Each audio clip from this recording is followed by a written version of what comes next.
मुंबईमधल्या राजावाडी रुग्णालयामध्ये देखील डॉक्टरांचा संप आहे। कोलकात्यामधील महिला डॉक्टरच्या हत्येचा निषेध इथे देखील नोंदवण्यात येतोय। रुग्णसेवेवर मात्र याचा परिणाम होण्याची शक्यता आहे।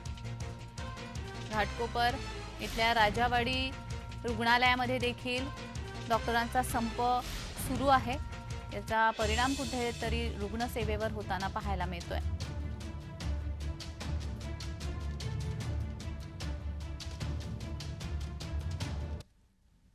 घाटकोपर येथील राजावाडी रुग्णालयामधील डॉक्टरांशी संवाद साधलेला आहे आमचे प्रतिनिधी अनिल सावरे यांनी। पाहूयात। कोलकात्यामध्ये महिला डॉक्टरवर अत्याचार झाल्यानंतर देशभरामध्ये डॉक्टरांनी संप पुकारलाय। सध्या आपण आहोत राजवाडी रुग्णालयामध्ये। आपण आपल्यासोबत बोलण्यासाठी काही त्या डॉक्टरने सुद्धा संप पुकारलाय। डॉक्टर, काय सांगाल, कोलकात्यामध्ये एका महिला डॉक्टरवर अत्याचार झाल्यानंतर आपण संप पुकारला? ही घटना फक्त कोलकात्यामध्ये एखाद्या मेडिकल कॉलेजमध्ये घडली, त्याच्यामुळे ती तेवढ्यापुरता मर्यादित राहिली। जी आता एक आठवड्यापर्यंत बाब लक्षात आली, तेव्हा लक्षात आलं की आता आम्हाला सगळ्या मेडिकल स्टुडंट्सला एकत्र येऊन याच्याबद्दल आवाज उठवला पाहिजे।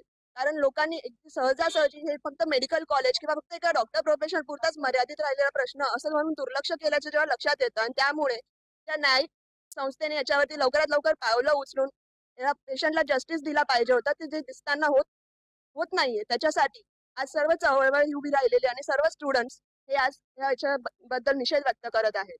आणि त्यामुळे आम्हाला आपल्यासोबत बोलण्यासाठी आणखी काही डॉक्टर आपण यांच्याकडून जाणून घेऊ। डॉक्टर, काय सांगाल, आपण संप पुकारलात, मात्र याच रुग्णालयामध्ये काही जे रुग्ण आहेत ते दाखल सुद्धा आहेत आणि त्यांना कशा प्रकारे काही त्रास होतोय?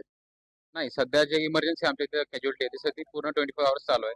त्या पण पेशंटला खूपच त्रास होतो किंवा इमर्जन्सी अशा पेशंटला आम्ही बघत आहोत। फक्त जे पेशंट ओपीडी मध्ये येतात किंवा जे पण इलेक्टिव्ह प्रोसिजर आहेत ते सगळे आम्ही बंद ठेवले सध्या, आणि इमर्जन्सी सगळं चालू आहे। नेमकं आपण आता आंदोलन पुकारलं, मात्र या आंदोलनाच्या माध्यमातून कशा प्रकारच्या आपल्या मागण्या? पहिली मागणी तर आमची आहे की आता जो ही घटना घडली आहे त्या घटनेचा तातडीनं निर्णय द्यावा आणि तातडीनं त्याचा तपास वगैरे व्हावा। व्हिडिओ जर्नलिस्ट रवी वाघमारेसह अनिल सावरे, जय महाराष्ट्र न्यूज, मुंबई।